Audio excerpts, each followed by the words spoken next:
Porque en cualquier país el ministerio más importante en tiempos de pandemia es, sin lugar a dudas, el de salud.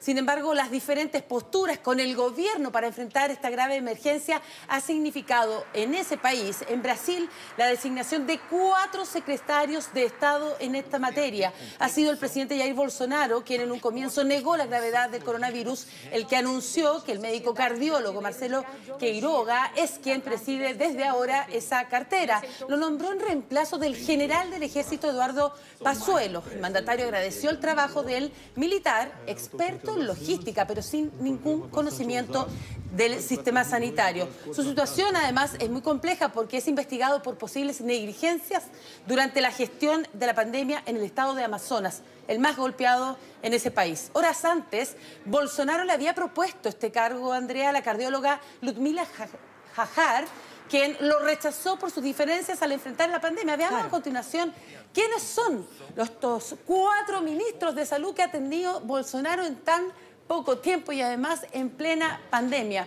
El primero, lo vemos junto a ti, el doctor Luis Enrique Mandetta. Estuvo solo 14 meses y medio en este cargo, cuando empieza, ¿verdad?, la emergencia. ¿Qué pasó con él? Él no compartía con el presidente Bolsonaro el uso de la cloroquina. Claro, le tocó la parte quizás más difícil cuando Jair Bolsonaro subestimaba totalmente el riesgo del coronavirus, donde daba recomendaciones que no tenían ningún sustento.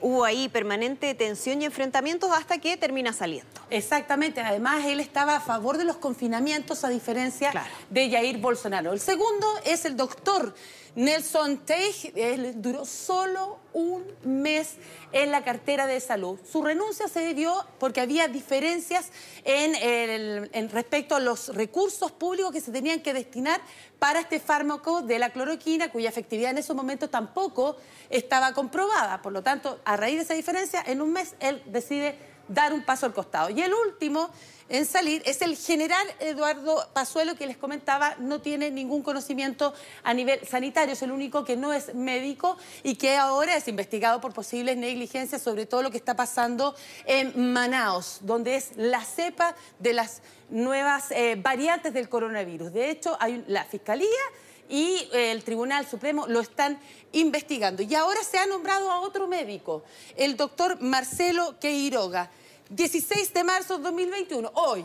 ¿Cuánto va a mantenerse en el gobierno como secretario de Estado? Está a la espera, porque efectivamente no sabemos, todavía no termina el gobierno de Bolsonaro y ya lleva 4 ministros en plena pandemia y sobre todo en momentos muy complejos, porque recibe un Brasil, Queiroga, con un número explosivo de contagios y también tiene que ver con la cantidad de fallecimientos.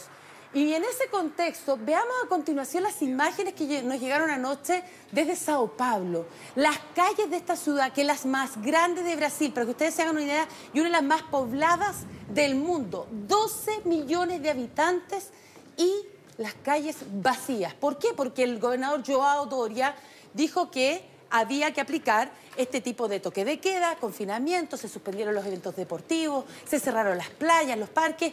La situación es gravísima. Las camas UCI casi inexistentes en sus respectivos hospitales. 280.000 fallecidos en Brasil, superan los 11 millones y medio los contagios, por lo tanto es el segundo país del mundo más afectado después de los Estados Unidos. Esa es la gravedad, para que usted se haga una idea. Tremendo, impresionante ver Sao Paulo así, una ciudad gigante, normalmente llena de vehículos, con muchísima congestión. Sí. Bueno, verlo así es bien impresionante, pero la situación de Brasil, Mariana, no solamente preocupa a Brasil, sino que preocupa a toda la región e incluso podríamos decir a todo el mundo, por el riesgo que existe de que con tal cantidad de casos se generen variantes como la que ya se ha registrado en ese país, que puedan poner incluso en riesgo a otros países que están avanzando de manera más controlada en esta pandemia. Así que es un tema que nos tendría que preocupar claramente a todos. Exactamente. ¿Y qué está pasando en Europa? Más de 40 millones de italianos y ahí